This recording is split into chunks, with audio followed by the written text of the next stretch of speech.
Fala galera, tudo bem com vocês? Professor Felipe Cunha na área e hoje na nossa aula de Biologia nós vamos fazer a correção do nosso último simulado, beleza? São 5 questõezinhas aí, show de bola, para a gente dar uma raciocinada e começar a entender um pouco mais como a banca costuma pensar, tudo bem? Então, sem mais delongas, bora lá para a questão.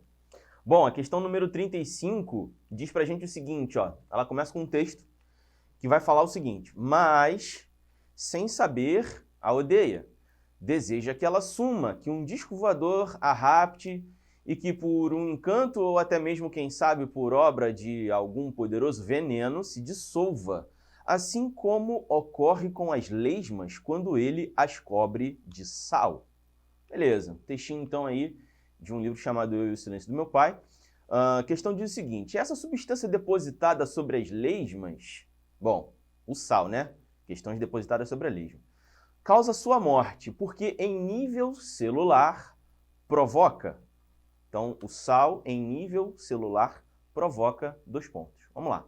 Letra A diz desnaturação das proteínas, impedindo suas funções. Letra B, absorção da água do citoplasma, desidratando o organismo. A letra C, bloqueio da absorção do oxigênio, intoxicando esses animais.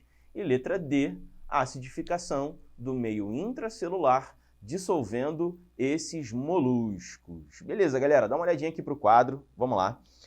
Eu quero te mostrar o seguinte, cara. Toda vez que a gente, em biologia, comenta algo a respeito de sal, né, e morte, por exemplo, o texto falou ali que se dissolva como ocorre com as lesmas quando ele as cobre de sal. Então, ao cobrir o molusco com sal, né, ocorre ali, o que ele fala ali? Se dissolva. Esse ato de dissolver, mentaliza aí a imagem de algo se dissolvendo. Parece muito com um derretimento, não é isso? Parece muito com uma fusão, né? A passagem do sólido para o líquido, o que significa que parece que está saindo água, certo? O efeito do sal sobre o molusco faz com que, como se ele estivesse perdendo água. E isso leva para a gente um ponto muito importante da matéria, que se encontra, vamos lá, tópico e subtópico, ó, dentro da matéria de citologia, dentro do tópico de membrana plasmática, dentro do tema sobre transporte de substâncias através da membrana, estamos falando da perda de água, então estamos falando de osmose, ok? Dá uma olhadinha para esse esquema aqui rapidinho no quadro, galera. Bom, vou desenhar aqui um círculo aqui que vai representar uma célula, tudo bem? Isso aqui é uma célula. E toda vez que a gente aumenta a concentração externa desse meio, adicionando sal, por exemplo, né, o nosso NaCl, nosso sal de cozinha, né? Toda vez que a gente cria esse meio mais concentrado do lado de fora, a gente pode dizer então que a gente criou um meio hipertônico, tudo bem? Um meio de alta concentração.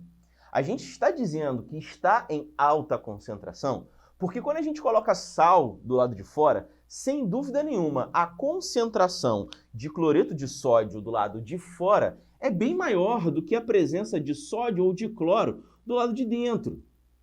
Sim, existe sódio e existe cloro do lado de dentro, mas a concentração desses sais na parte interna da célula, no meio intracelular, é bem menor do que do lado de fora, já que a gente adicionou sal no meio externo. Então a gente acabou criando um meio mais concentrado, um meio hipertônico do lado de fora. Os meios hipertônicos apresentam uma condição que a gente chama de pressão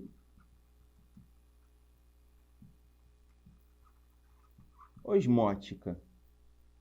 O que é pressão osmótica, pessoal? Pressão osmótica é uma condição onde existe algum efeito físico ali, que é o efeito da concentração, que atrai as moléculas de água.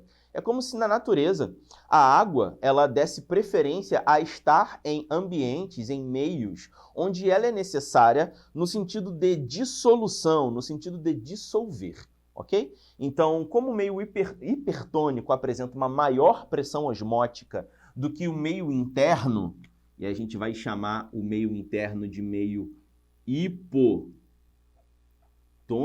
né? A concentração menor, a menor concentração e uma maior concentração. Então existe aí uma diferença de concentração E a água sempre vai preferir estar onde a pressão osmótica é maior. Meio interno, a pressão osmótica ela é menor. Tudo bem? Então, essa diferença de concentração faz com que forças físicas levem a água do meio interno para o meio externo. E essa passagem de água através da membrana plasmática, de dentro para fora, ou também, se fosse o caso, de fora para dentro, a passagem da água é conhecida como osmose. Tudo bem, pessoal? Então, pelo efeito da osmose, pelo transporte da osmose, a água do meio intracelular vai sair para o meio extracelular. Tudo bem? Isso está sendo provocado pela alta da pressão osmótica no meio extracelular, já que o meio extracelular se transformou no meio hipertônico por adição externa de sal. Beleza? Então, essa saída da água de dentro da célula faz com que ela se desidrate. Beleza? Então, quando a questão número 35 fala ali pra gente, letra A, desnaturação da proteína, letra B, absorção da água do citoplasma desidratando o organismo, esse é o gabarito da questão, beleza? Então, nessa questão número 35, a gente fica com a letra B, certo? Beleza, galera? Bora para a próxima questão? Galera, essa questão número 36 vai dizer o seguinte, ó. Tartarugas com acúmulo de algas em seus cascos nadam até os recifes de corais para terem esse peso extra removido pelos peixes que se aproveitam do alimento farto e abundante. Depois que o peso extra é eliminado, o animal deixa o recife. Nas cadeias alimentares desse ecossistema, o alimento dos peixes está desempenhando o papel de, vamos lá, letra A, parasita, letra B, produtor, letra C, consumidor ou letra D, decompositor. Beleza, galera? Identifica nesse textinho aqui, ó, quem são os indivíduos que estão selecionados nesse texto. Vamos lá, olha só. As tartarugas, então marca ali tartaruga, né? Com acúmulo de algas, marca ali algas, em seu casco, nadam até os recifes de corais, marca ali, ó, recifes de corais, para terem esse peso extra removido pelos peixes, marca peixes, que se aproveitam do alimento farto e abundante. Depois que o peso extra é eliminado, o animal deixa o recife. Marca ali, ó, deixa o recife, ok? Pessoal, por que a gente está fazendo essas marcações nessas palavras-chave? Para a gente poder entender o contexto e a dinâmica que essa questão está mostrando ali para a gente, ok? Essa dinâmica natural reflete a relação entre esses seres vivos que foram nomeados no texto, beleza? E quando a gente fala de relação, a gente está falando especificamente de ecologia, relações ecológicas, ok? Então vamos tentar entender o que está acontecendo no texto para a gente poder identificar a terminologia adequada dos relacionamentos, das relações entre os seres vivos apresentados pela questão. Tudo bem? Então vamos voltar aqui para a questão de novo. A questão diz o seguinte, ó, tartarugas com acúmulo de algas em seu casco. As algas acumuladas no casco da tartaruga estão acumuladas ali por alguma razão, ok? A razão mais lógica que a gente pode chegar aí para que essas algas estejam agarradas no casco, sendo as algas, né, seres que fazem fotossíntese e dependem aí da luz, dependem dos sais minerais da água para conseguir produzir o seu próprio alimento, ao se fixarem numa determinada superfície, que a gente vai chamar de substrato, que no caso é o casco da tartaruga, elas estão ganhando mobilidade, porque a tartaruga, por ser um animal livre e natante, pode levar aí essas algas para diversos lugares, principalmente para a superfície. Então, essa carona que essas algas ganham ali da tartaruga, elas ganham também a possibilidade de colonizar aquele casco, é uma superfície limpa para que elas possam estar ali, ok? E também ganham uma certa mobilidade, beleza?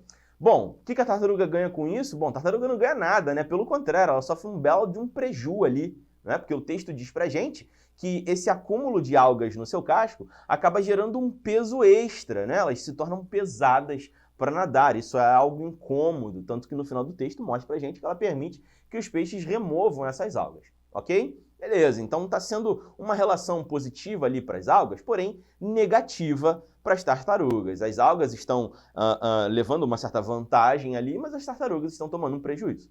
O restante do texto diz que os peixes que se aproveitam do alimento farto e abundante. Então, questão está mostrando ali para a gente que os peixes vão se alimentar das algas, ok? Então as algas estão servindo de alimento para os peixes, beleza? Uma bela de uma relação ali de predatismo, né?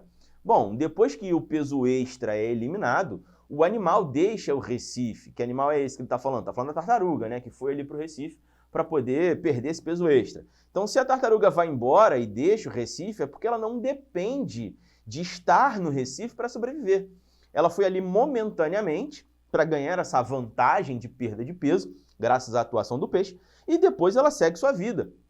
Então, indiretamente ali, né, aquela relação ali que ela vai exercer com o peixe, não é uma relação obrigatória para a sobrevivência nem da tartaruga, muito menos do peixe, ok? Então, quando a questão pergunta, nas cadeias alimentares desse ecossistema, o alimento dos peixes, ou seja, as algas, está desempenhando o papel de quê? Quando ela fala ali de cadeias alimentares, olha que interessante. Ele quer saber a posição das algas nos critérios de cadeias alimentares. Então, embora a gente tenha conseguido compreender a relação entre os seres ali, na verdade, a questão não está falando de relações ecológicas. Olha que interessante. A gente começa o texto acreditando que é uma coisa e quando chega na pergunta, na verdade, ele quer saber outra coisa. Mas tudo bem, não tem problema. Ao identificarmos as relações no texto, fica muito mais fácil para a gente entender os níveis ecológicos nas cadeias alimentares, beleza? Bom, essa pergunta é uma perguntinha muito mais básica, muito menos interpretativa, o que facilita bastante a nossa vida. Já que quando ele pergunta, né, nas cadeias alimentares, né, qual é o papel das algas, e apresenta no enunciado nas respostas, né, parasita, produtor, consumidor ou decompositor, quando a gente fala de níveis de cadeias alimentares, existem 3 níveis básicos, ok? Os produtores, os consumidores e os decompositores. Dá uma olhadinha aqui no quadro rapidinho, olha só. Quando a gente está falando de produtores, a gente diz que esses indivíduos eles são classificados como produtores porque eles produzem matéria orgânica, alimento, beleza? Nutrientes. Como é que eles fazem isso? Eles pegam a matéria inorgânica, os sais minerais disponíveis no ambiente, e fazem uma conversão dessas moléculas para material orgânico. Por isso eles são chamados de produtores, tudo bem? Quando a gente chama outros seres de consumidores, é porque eles estão apenas consumindo essa matéria orgânica, sem nenhum papel de transformação. Então, entra matéria orgânica nesses seres e sai matéria orgânica, sem nenhum tipo de transformação. Quando a gente fala sobre os decompositores, então aqui no quadro decompositores, o efeito é o inverso do efeito dos produtores, né? A capacidade de decompor que os fungos e as bactérias possuem, né? É a capacidade de transformar a matéria orgânica que os serviu de alimento em matéria inorgânica que vai ser disponibilizada no ambiente, ok? Por isso, decompositores, a ação da decomposição, certo? Então, são essas 3 classificações básicas aí dentro de cadeias alimentares. E se estamos falando de algas, pessoal, é claro que estamos falando dos produtores, sem dúvida nenhuma. As algas são seres que fazem fotossíntese e são capazes de produzir o seu próprio alimento, são autotróficas, beleza? Então, na questão ali, a gente vai ficar com a letra B, produtor, certo? Beleza, essa foi tranquila, né? Essa foi bem mais fácil. Vamos para a próxima? Vamos lá. Essa questão 37 diz o seguinte para a gente no texto. Altas concentrações de metais pesados foram encontrados nas águas de inúmeras bacias hidrográficas brasileiras. Esses poluentes podem rapidamente se acumular em seres vivos. Por exemplo, peixes podem absorver metais pesados da água e, pela ingestão de alimentos, retendo-os em seu tecido muscular. Beleza, textinho aí tirado de um livro, né? Ali, ó, contaminação por metais pesados em peixe e águas de bacia do rio Cassiporé. E aí ele pede para a gente assinalar a alternativa correta. Bom, então identificamos o que o texto apresentou, vamos para as alternativas. Letra A diz, metais pesados, como o urânio, são encontrados em maiores concentrações em herbívoros longevos ou do meio da teia alimentar, como tartarugas marinhas e peixes do fundo de rio. Letra B diz, metais pesados, como mercúrio, são encontrados em maiores concentrações em carnívoros do meio da teia alimentar, como aves de rapina e peixes predatórios. A letra C diz: metais pesados, como o ferro, são encontrados em maiores concentrações em herbívoros e carnívoros do topo da teia alimentar, como aves de rapina e peixes predatórios. E a letra D diz: metais pesados, como o chumbo, são encontrados em maiores concentrações em predadores longevos ou do topo da teia alimentar, como aves de rapina e peixes predatórios. Beleza, galera? Bom, dá uma olhadinha aqui no quadro. Essa questão está falando para a gente também sobre alimentação, não é? Então, essa questão está falando sobre a contaminação que esses seres acabam adquirindo por conta daquilo que eles estão comendo, certo? Então, a gente está falando aí também, né, de cadeias alimentares, mas tratando de um problema ambiental. Esse problema ambiental a gente chama de bioacumulação, ok? O que é bioacumulação? Bioacumulação é o acúmulo de metais pesados, de toxinas não biodegradáveis nos organismos dos seres que vivem naquele ambiente, ok? Então, a gente está falando aqui de compostos não biodegradáveis. E como o próprio nome já diz, né, eles se acumulam nos tecidos, ok? Tudo bem? Beleza. De que maneira, então, esses compostos não biodegradáveis chegam até os seres? Existem duas formas muito simples, né? Vamos botar 3 formas simples, ok? A primeira forma simples é respiração.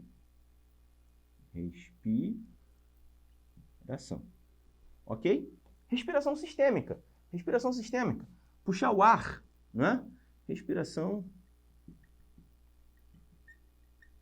sistêmica. Beleza?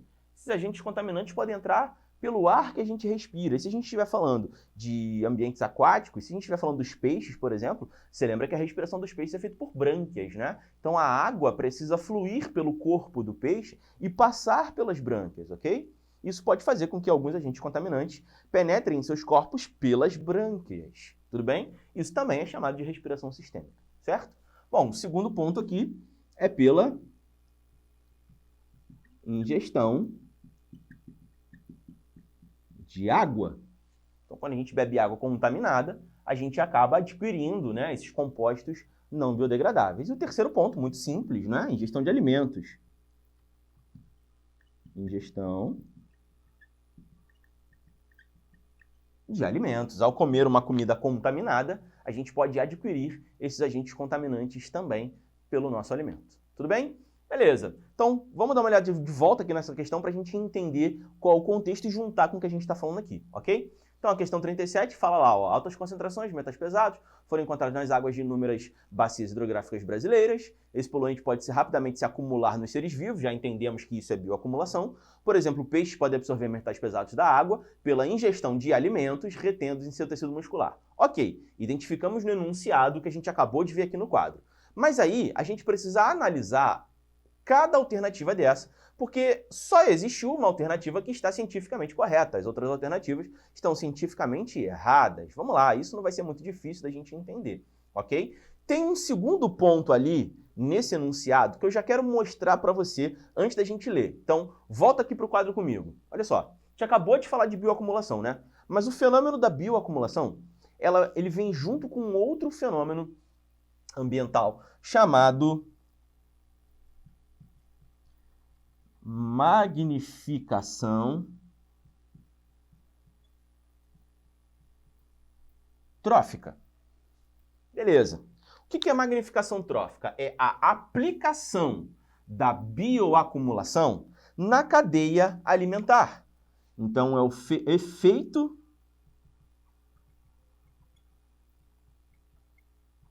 da bioacumulação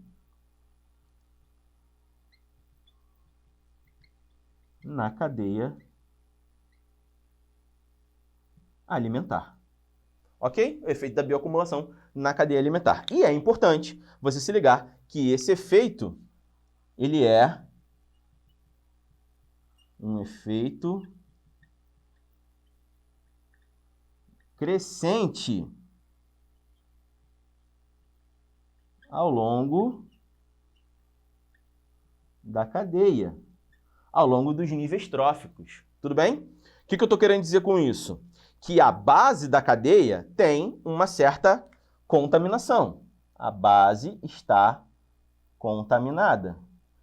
Mas, conforme a gente vai avançando na cadeia alimentar e percebendo os níveis de contaminação nos degraus da nossa pirâmide ecológica, né, nos níveis tróficos, a gente vai perceber que o nível de contaminação é crescente, ele vai aumentando, fazendo com que o nosso indivíduo topo de cadeia apresente o maior índice de contaminação.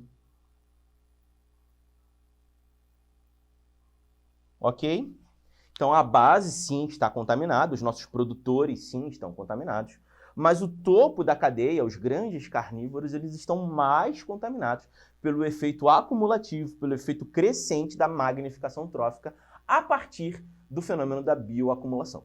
Tudo bem? Então, a gente consegue entender, né, que esses compostos não biodegradáveis eles vão intoxicar todos os seres vivos envolvidos naquele ambiente contaminado, porém mais severamente por um acúmulo crescente ao longo da cadeia alimentar, apresentando um nível maior de contaminação nos seres que representam o topo da nossa cadeia, que são grandes consumidores, grandes carnívoros, ok? Os grandes predadores. Então vamos voltar ali para o texto para a gente conseguir entender e identificar tudo isso que a gente acabou de ver no quadro na alternativa correta, beleza? Bora lá comigo, vamos ler aqui de novo. Ó, letra A, metais pesados como urânio são encontrados em maiores concentrações, olha ali, ó, maiores concentrações em herbívoros longevos ou do meio da teia alimentar, como tartarugas marinhas e peixes do fundo do rio. Galera, essa alternativa letra A, falando de herbívoros, bom, herbívoros comem ou plantas, né? Herbívoros comem produtores, não é isso, galera? E se ele está comendo produtor, a gente está falando de um consumidor primário, né? O consumidor primário não necessariamente vai ser o topo da cadeia. Ele ainda complementa ou do meio da teia alimentar. O meio da teia alimentar não está tão contaminado quanto os níveis mais superiores, o topo, ok? Então essa letra A está errada. Vamos para B. Metais pesados como mercúrio são encontrados em maiores concentrações em carnívoros do meio da teia alimentar. Então, mais uma vez ali falando de meio da teia alimentar, o que está errado, né? Então, letra B a gente já descarta. Letra C. Metais pesados como ferro são encontrados em maiores concentrações em herbívoros e carnívoros do topo da teia alimentar, como aves de rapina e peixes predatórios. Galera, herbívoros não fazem parte do topo da cadeia alimentar, porque, sem dúvida nenhuma, eles servem de alimento para outros seres, ok? Então, por conta disso, a gente vai excluir essa letra C também. E o que sobrou? Letra D pra gente, né? Obviamente deve ser a questão correta. Vamos ler. Metais pesados, como o chumbo, são encontrados em maiores concentrações em predadores longevos ou do topo da cadeia alimentar, como aves de rapina e peixes predatórios. E é essa alternativa o nosso gabarito, letra D. Beleza, galera? Então, essa letra D está correta porque ela diz que a concentração desses metais pesados é maior, né, em predadores longevos ou do topo da cadeia alimentar, como a gente acabou de ver. Beleza? Questão 37 foi tranquilo, bora para 38. O gráfico abaixo apresenta a curva de crescimento de uma população em função do tempo. Então, bora dar uma olhadinha para esse gráfico aqui, galera.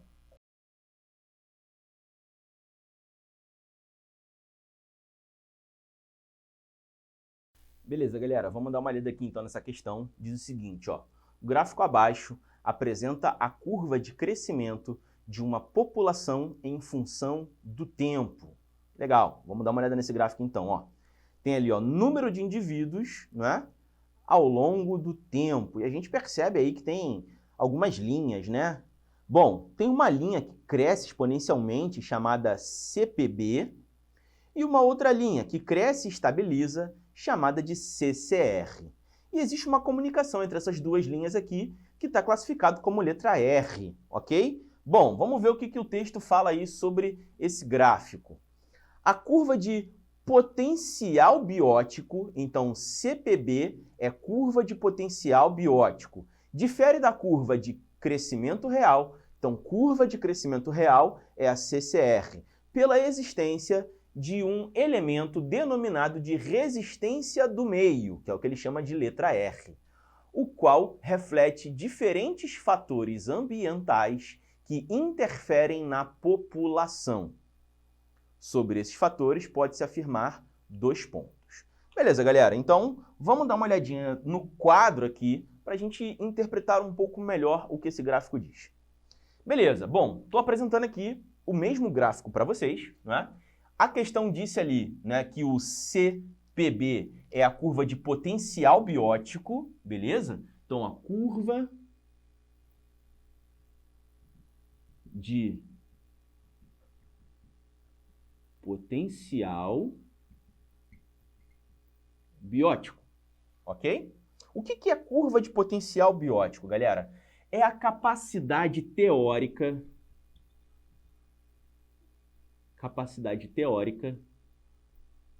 de reprodução.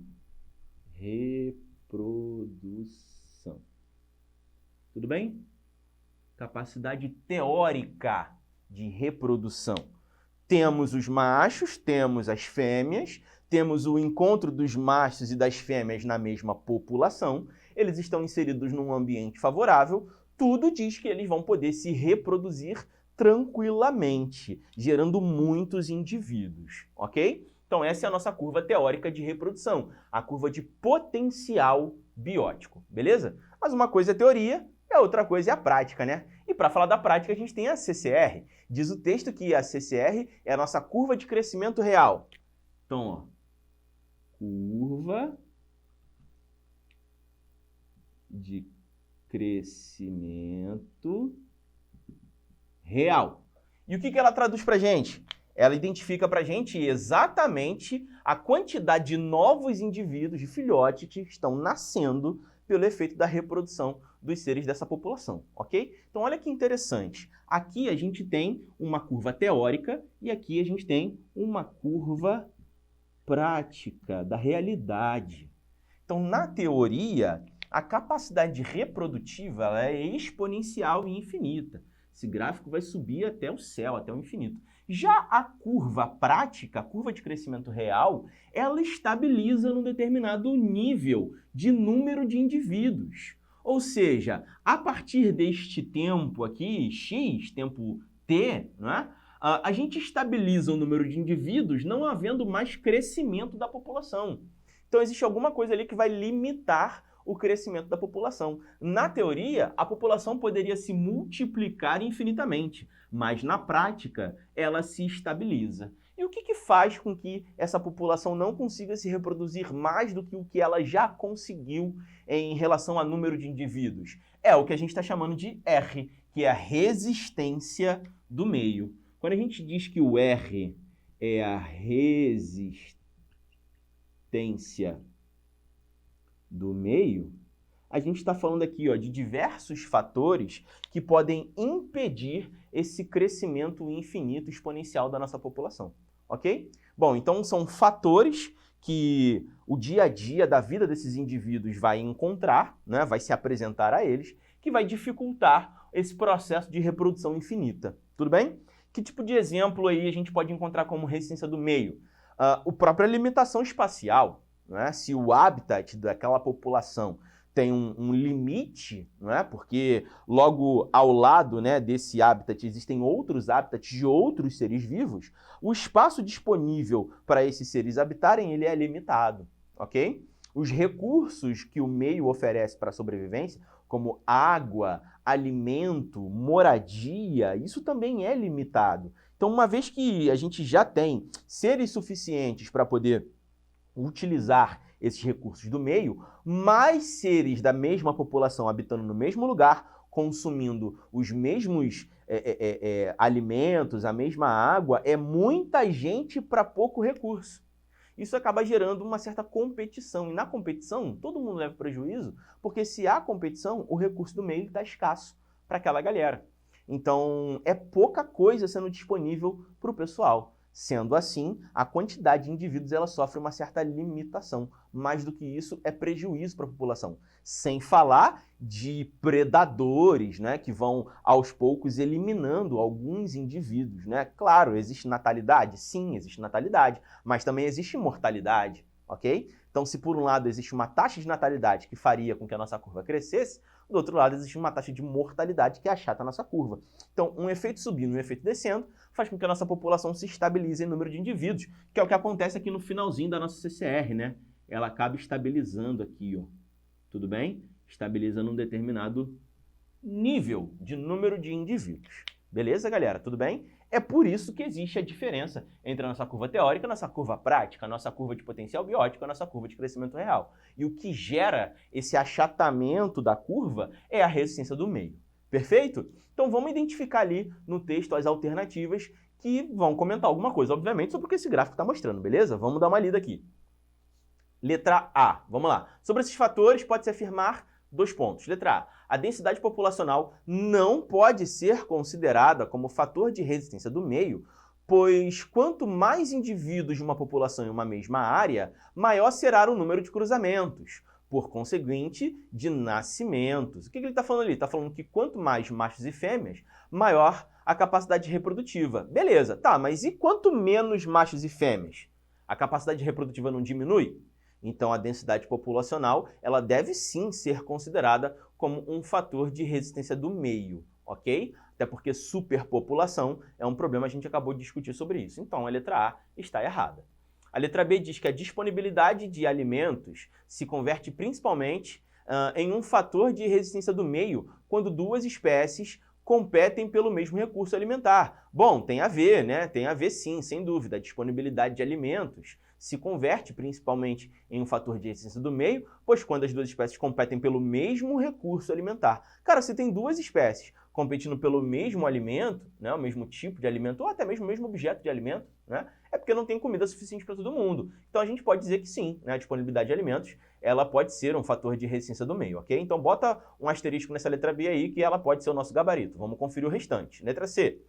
Diz que a relação entre predador e presa é um exemplo de fator de resistência do meio, pois uma espécie regula a proliferação da outra, e isso está completamente correto, ok? A relação de predador e presa, sem dúvida nenhuma, é um fator de resistência do meio, pois uma espécie regula a proliferação da outra. O que ele está querendo dizer? Ele está querendo dizer que a quantidade de predadores vai regular a quantidade de presas. Vou te dar um exemplo aqui, né? A quantidade de leões na savana africana regula a quantidade de zebras, uma vez que os leões consomem essas zebras.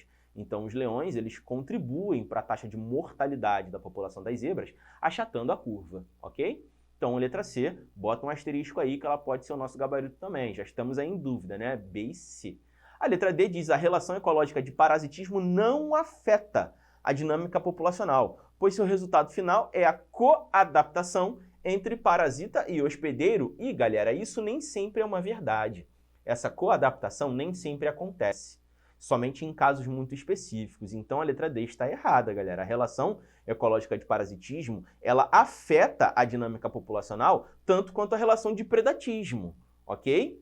Então, como a letra D está indo ao contrário do que a gente sabe, a letra D está incorreta, beleza? A relação ecológica de parasitismo afeta, sim, a dinâmica populacional. Beleza? Nem sempre coadaptação é o que vai acontecer como resultado final desse parasitismo. Então a letra D está errada. Vamos voltar aí para B e para C, para a gente definir aí qual é o nosso gabarito, né? Vamos pegar o detalhezinho, né? Letra B diz que a disponibilidade de alimentos se converte principalmente em um fator de resistência do meio quando duas espécies competem pelos mesmos recursos alimentares.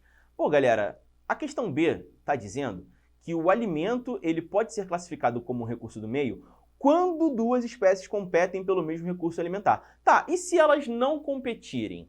E se não houver o fenômeno da competição por alimento? E se for apenas alimento para uma população? A quantidade de alimento disponível não seria um fator de resistência do meio? É claro que seria, galera. A disponibilidade de alimento, ela sempre vai ser um fator de resistência do meio, não apenas quando duas espécies competem pelo mesmo recurso alimentar. Ok? Então, por causa disso, a gente desclassifica a nossa letra B e a gente fica com a letra C mesmo, porque a C está redondinha. A letra C diz que a relação entre predador e presa é um exemplo de fator de resistência do meio, pois uma espécie regula a proliferação da outra. A disponibilidade de presa é a disponibilidade de alimento, que a gente acabou de ver ali na letra B. Então a gente vai ficar com a letra C como o gabarito correto dessa questão 38, beleza? Bom, essa foi um pouquinho mais complicada, né? Bom, vamos agora para a nossa última questão, que vai ser um pouquinho mais difícil, beleza? Vamos dar uma lida aí no que essa questão está falando.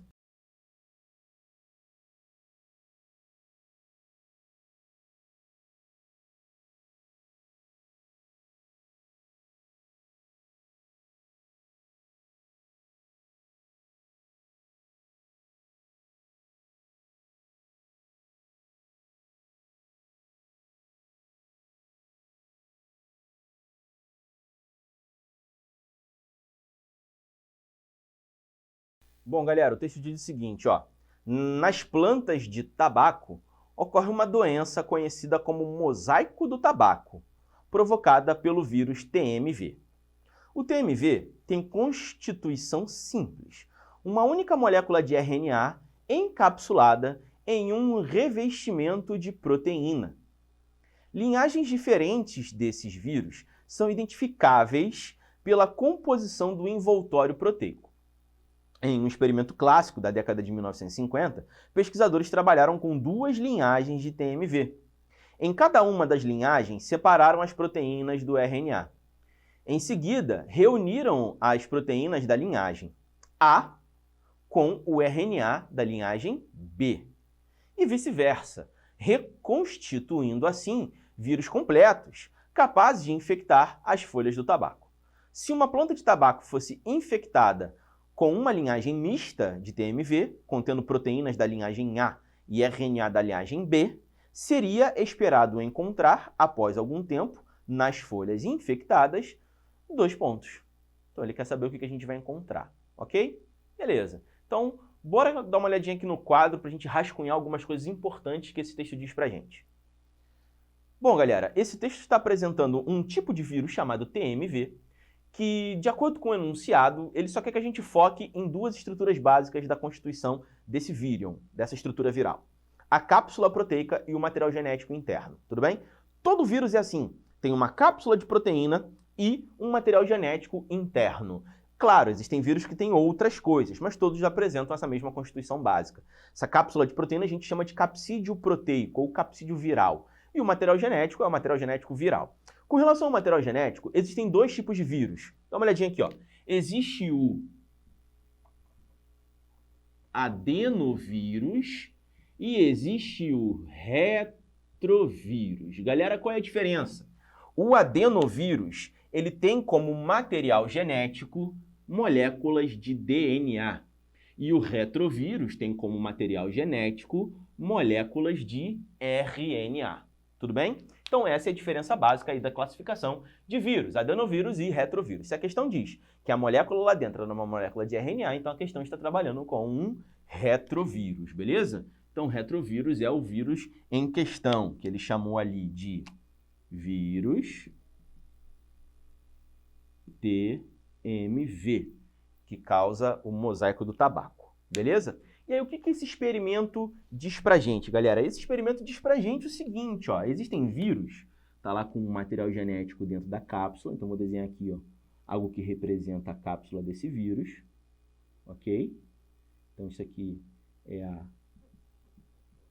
cápsula proteica.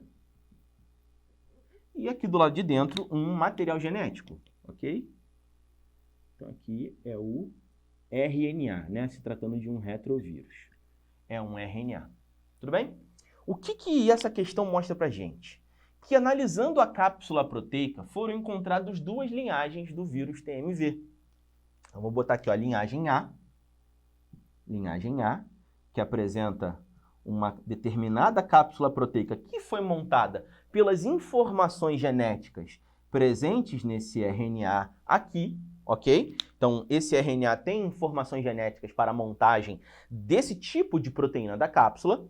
E uma segunda linhagem, que ele chama de linhagem B, ok? É um outro tipo de vírus TMV, porque se o seu material genético ele é diferente, ainda é RNA, mas com informações genéticas variadas, a cápsula proteica vai ser de um outro tipo de proteína. Tudo bem? E aí, o que os cientistas montaram, cara? Eles montaram um vírus misto, não é? Um vírus misto. Eles pegaram lá o material genético de um vírus, de um tipo viral, e colocaram na cápsula proteica de um outro tipo viral. Deixa eu ver aqui na questão aqui o que ele está falando. Em seguida, reuniram proteínas da linhagem A com RNA da linhagem B e vice-versa. Então fizeram as duas coisas, né? Pegaram lá a cápsula proteica, vírus mistos, vou botar aqui, ó, vírus mistos ou recombinados, né? Fica o nome mais bonito. Recombinados. Então, eles pegaram a cápsula de A e colocaram o RNA de B. Pegaram a cápsula de B e colocaram o RNA de A. Tudo bem? Então, ó, vírus mistos, ok? Então, ó, uma cápsula de A, o RNA de A. RNA de B e cápsula de B. Beleza. Então vamos ver aí quais são as alternativas para a gente concluir alguma coisa dessa questão, tá? Então diz a letra A. Sim, tem um enunciado, uma pergunta, né? Se a planta de tabaco fosse infectada com uma linhagem mista de TMV contendo proteínas da linhagem A e RNA da linhagem B. Então, proteína A, RNA B. Dá uma olhadinha aqui no quadro, galera. Eu marquei aqui, ó, o que o enunciado falou, ó. Cápsula de A e RNA de B, ok? Se uma planta de tabaco fosse infectada por uma linhagem mista de TMV contendo proteínas de linhagem A, proteína de linhagem A e RNA de B. Seria esperado encontrar, após algum tempo, nas folhas infectadas, o que a gente iria encontrar nas folhas infectadas?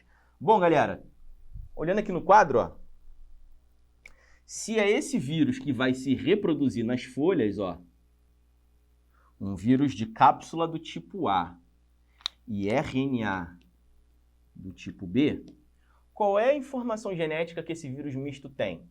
Informação genética de B, não é? Então, essa informação genética de B, o que ela vai criar? Ela vai criar outras moléculas de RNA do tipo B e cápsulas proteicas do tipo B. Então, esse vírus misto, embora ele seja misto, o que ele fabrica é vírus de linhagem B, ok? Então, a gente sabe que essa reprodução viral gerará novos vírus do tipo B e apenas do tipo B. Então, vamos tentar encontrar isso nas respostas. Letra A diz: apenas vírus mistos contendo proteínas da linhagem A e RNA da linhagem B. A gente acabou de ver que não. Letra B diz: apenas vírus mistos contendo proteínas da linhagem B e RNA da linhagem A. Então, a gente acabou de ver que não é misto, né? Letra C, apenas vírus da linhagem B. E letra D, apenas vírus da linhagem A. Opa, encontramos a nossa resposta, né, gente? Gabarito letra C, apenas vírus da linhagem B, conforme a gente viu no desenho do quadro. Beleza? Bom, galera, essa foi a correção do nosso simulado. A gente se vê numa próxima aula. Um grande abraço e não se esqueça que o segredo é praticar. Valeu!